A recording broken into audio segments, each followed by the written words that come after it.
Hey guys, be sure to press like and subscribe. Today I want to talk a little bit about Airbnb as a business, and you don't need to own a home either.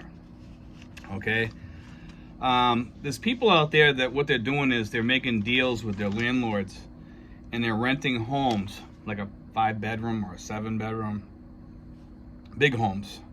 And there are homes like that in the Philippines, but they're hard to find.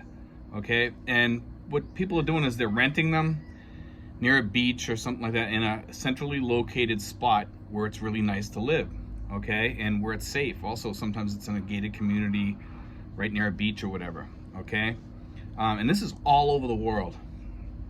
And people are renting these homes and they're living there, and they're putting them up on Airbnb, and they're renting out rooms in those homes, and and they clean up after the people and all that stuff. So they, it's like a business for them, and it's something for people here to consider. But there's more to this, okay?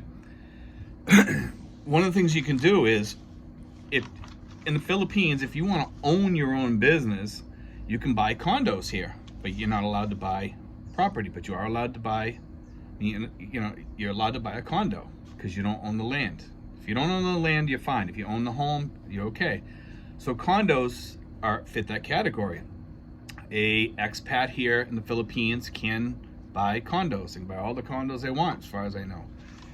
And you can rent these out through Airbnb, and some of these are pretty lucrative too. The way it starts is you really need like about a month or two to start filling up your spots, okay? And what you do is they have like a calendar on Airbnb, and it starts filling up. So you want to make sure like that a week or two covers your rent or your mortgage and all your costs and stuff like that, and then the rest is all pure profit. So you got to figure it out, because some of the times it's going to be empty, but there are some of these things are seasonal. So you can rent a fully furnished apartment or whatever, and then Airbnb it, guys. And you can just rent it during the season when it's a hot spot or whatever, okay? And it can be pretty, like I said, pretty lucrative. But owning condos, the good thing about those, if you live nearby or something like that, and I recommend that you live nearby, because you're gonna have to, unless you have somebody to do it, like a maid or something that's gonna go in there and clean it and do the laundry and all that stuff. But the thing is, you can use it yourself.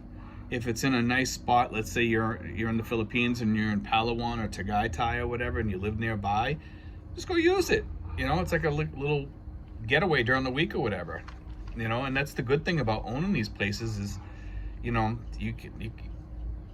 can use it too. You get your little mini vacations whenever it's not being filled up. Just head out there and say, hey, what?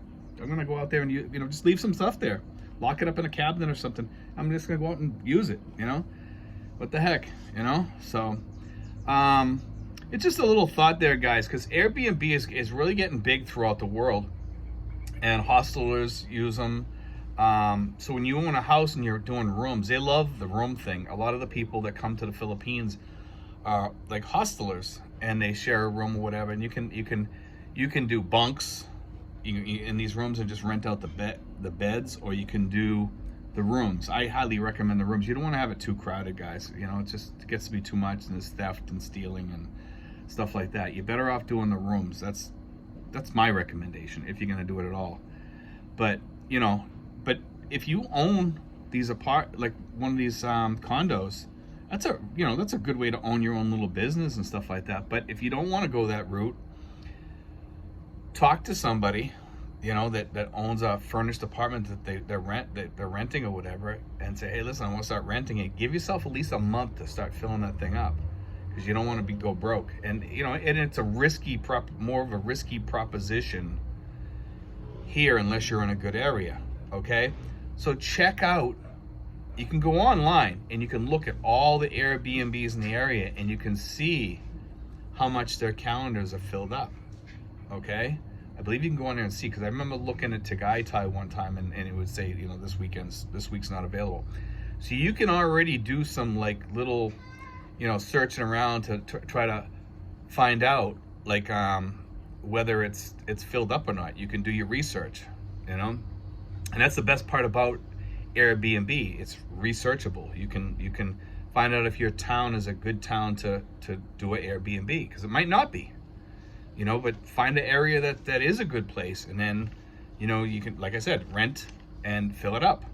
Make sure you charge enough of your fees that you can afford to be empty for a little bit of the time, because you're not going to fill up 30 days. You're not going to be able to do that, guys. It's just not going to happen, but anyway, guys, like, it's just a thought. It's something I wanted to throw out there. There's people in the Philippines that are Airbnb, and they're doing tents and stuff. It's my dog. The Airbnb tents, and that's another thing on the beach. You just have some outhouses and a shower and a place to cook or something like that for people, and you could Airbnb tents and put little cots in them, or things like that. It's a way to make money, guys. I'm sure people can come up with even other ideas, like rent out cabanas. That might be a great idea, because you can lease the land, rent out cabanas. The cabanas last you like 3 to 6 years or something like that. If you take care of them, they'll last you 6 years. Just Airbnb them. Charge $20 a night, $30 a night or something like that for them.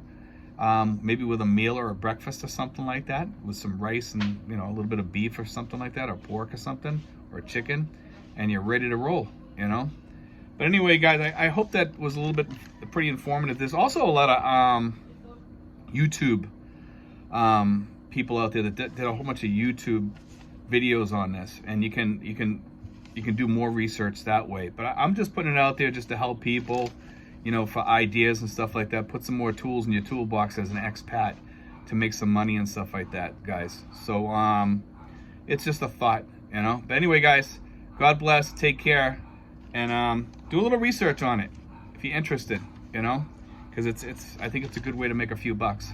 Bye, guys.